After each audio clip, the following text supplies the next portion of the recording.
Korban mendapat tikaman di kompleks permukiman warga di Kabupaten Bulukumba. Kejadian ini berawal setelah korban menegur pelaku yang sering menggelar pesta minuman keras dan menimbulkan keributan.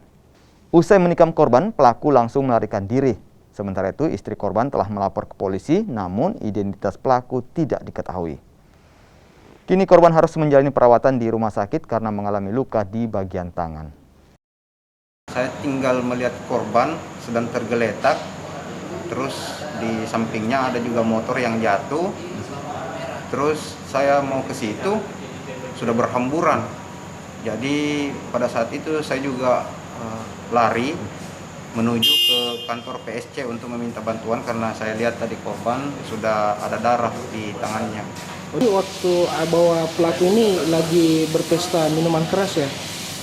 Kalau dari menurut polisi yang di sana katanya dia menemukan satu cirgen. Anak yang sudah tusuk itu dikejar dari belakang, dia gedor-gedor pintu, jadi saya buka pintu, langsung di situ babak belur. Ceritanya ini pucat nih Pak, tuh habis kehabisan banyak darah nih. Jadi setelah itu saya bawa ke rumah sakit. Suami tak apanya luka Bu?